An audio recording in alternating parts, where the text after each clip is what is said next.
ભાઈ અજમલભાઈ, ભાઈ Shri R K Patel ને એમની ટીમ દ્વારા સતત રાજ્ય સરકાર દ્વારા ચર્ચાઓ થતી હોય છે. અગાઉ પણ એમના જે મુદ્દાઓ હતા એમની ચર્ચાઓ મેં કરી છે. રાજ્ય સરકાર દ્વારા જે કમિટી બની છે એ કમિટી દ્વારા એ હું હોઉં, માની ઋષિકેશભાઈ હોય,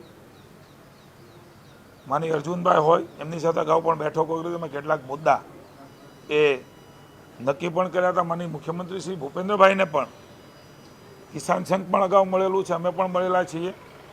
અને માનનીય મુખ્યમંત્રી ભૂપેન્દ્રભાઈના દિશા નિર્દેશથી એમના ખેડૂત માટેના મહત્વના નિર્ણયો એ રાજ્ય સરકારે કર્યા છે ને ભવિષ્યમાં પણ કરવા જઈ રહી છે.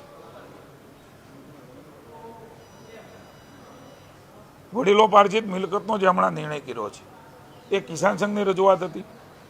વર્ષોથી અટવાયેલો પ્રશ્ન એ કિસાન સંઘે ઉપાડ્યો ને એને સ્ટેમ્પ ડ્યુટીમાંથી એના વારસદારોને મુક્તિનો નિર્ણય પણ એ રાજ્યની ભૂપેન્દ્રભાઈની ભાજપની સરકારે લીધો છે.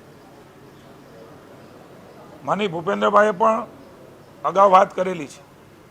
કિસાન સંઘની પણ ડિમાન્ડ હતી કે સુજલામ સુફલામ યોજનાની અંદર,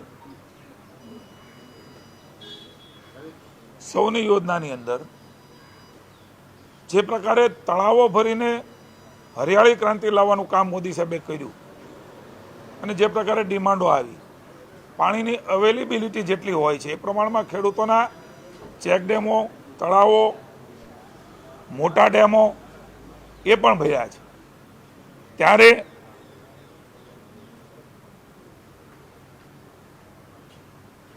લગભગ 7 કિલોમીટર સુધીનું એ તળાવો ડેમો ભરાય એમના માટેનો મહત્વનો નિર્ણય માનનીય મુખ્યમંત્રી ભૂપેન્દ્રભાઈએ એ પાણીના તળ ઊંચા આવે, સિંચાઈનું પાણી મળે, પીવાનું પાણી મળે એના માટેનો નિર્ણય એ લીધો છે ને તબક્કાવાર આવનારા સમયમાં મહત્વાકાંક્ષી પ્રોજેક્ટ હું માનું છું કે ખેડૂતોની આખી ખેતરની શિકલ બદલી દે એ પ્રકારનો નિર્ણય ભૂપેન્દ્રભાઈની સરકારે લીધો છે.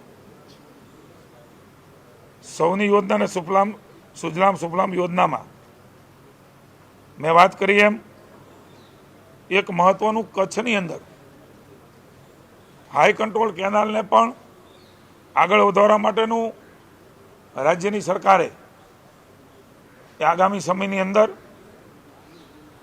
ટેકનિકલ બધી બાબત સર્વે થયા પછી કિસાન સંઘની રજૂઆતના અનુસંધાને એમાં પણ રાજ્યની સરકાર એણે પોઝિટિવ રહીને નિર્ણય સાથોસાથ કરવા માટેનું પણ આગામી દિવસોમાં એ સહકાર આપીને નિર્ણય માટેની પ્રક્રિયામાં આગળ વધશે.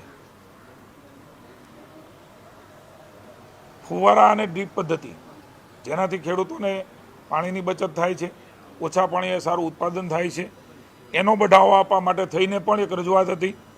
એ રજૂઆત પણ રાજ્યના મુખ્યમંત્રીએ સૈદ્ધાંતિક મંજૂરી પણ આપી છે. એમાં સબસિડી વધારવાની જે વાત હતી એમાં સબસિડી પણ વધારવાનો નિર્ણય એ વિભાગો સાથે ચર્ચા કરીને આગામી સમયમાં એ રાજ્યની સરકાર કરવા જઈ રહી છે. ખેડૂતોને ટ્રેક્ટર અને ટ્રોલી એ બંનેમાં પાસિંગ કરાવવાનું આરટીઓમાં એક સમસ્યાઓ આવતી હતી. અમારી બેઠકમાં કિસાન સંઘની હારે બેઠકમાં નિર્ણય લીધો છે ખેડૂતોના વિશાળ હિતમાં 5 વર્ષ સુધી એ પાસિંગ ન કરવું પડે, એમાંથી મુક્તિ મળે એ પ્રકારનો નિર્ણય. ખેડૂતો જે પ્રકારે ટ્રોલી ચલાવે છે એ કોમર્શિયલ જે છે, કોમર્શિયલની જે બાબતો છે, કોમર્શિયલ તરીકે જે આરટીઓના નિયમો છે એ પ્રમાણેના નિયમો રહેશે. એ નિર્ણય પણ આવનારા સમયની અંદર રાજ્યની સરકાર એ કરવા જઈ રહી છે. ખેડૂતોને ડિમાન્ડ પણ રહી છે અને મુશ્કેલી પણ રહી છે, અમે સમજીએ છીએ. વીજ ટાવરના પ્રશ્નોનું કાયમી નિરાકરણ થાય,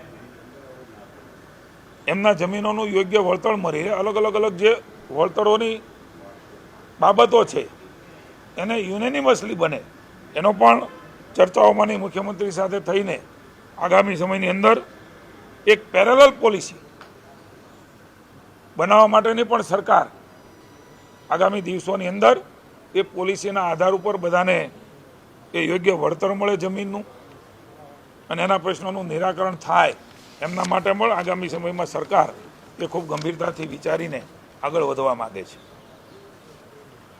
1999થી ખાતર વિતરણની વ્યવસ્થાઓ એ બનેલી છે. સમય પ્રમાણે, માંગ પ્રમાણે અને જે સમસ્યા આવી રહી છે એ કિસાન સંઘે ધ્યાન દોર્યું છે. એમાં પોલિસી બનાવીને તકલીફ ન પડે વિતરણ વ્યવસ્થામાં અને બધાને ખાતર મળી રહે એના માટેનો પણ મહત્વનો નિર્ણય એ કૃષિ વિભાગ દ્વારા એક નવી પોલિસી બનાવીને એ નિર્ણય અમે આગામી દિવસોમાં કરવા જઈ રહ્યા છીએ.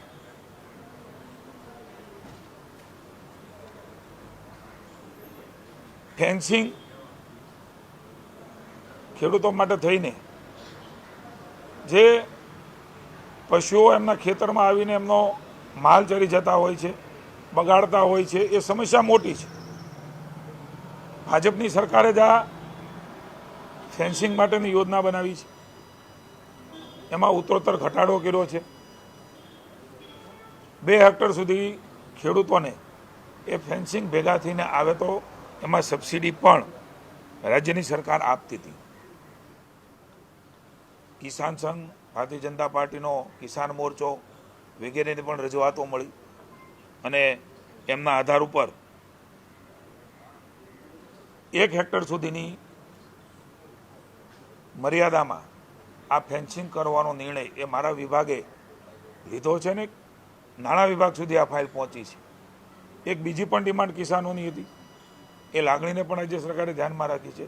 રનિંગ ફૂટ 200 રૂપિયા એ આપતા હતા, એમના બદલે હવે રનિંગ ફૂટ 300 રૂપિયા એ નાણાં વિભાગમાંથી અમારી ફાઇલ મંજૂર થઈ હતી. માનનીય મુખ્યમંત્રીશ્રીએ સૂચનાઓ આપી છે એટલે તરત જ 300 રૂપિયા આપવામાં આવશે. એટલે કે 33% વધારો આશરે એ મહત્વાકાંક્ષી આ ફેન્સિંગની જે યોજના છે, ખેડૂતોનો પાક બચાવવાની જે યોજના છે, એમાં રાજ્યની સરકાર આગામી સમયમાં નિર્ણય કરવા જઈ રહી છે.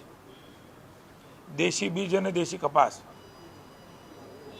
એના માટે વધુમાં વધુ વેગ મળે, જે ખેડૂત કરી રહ્યા છે એને વેગવંતુ કેવી રીતે બને અને વધારે કેવી રીતે વાપરે એના પણ આગામી સમયની અંદર રાજ્યની સરકાર એમાં પ્રયાસ કરશે અને સહકાર આપશે.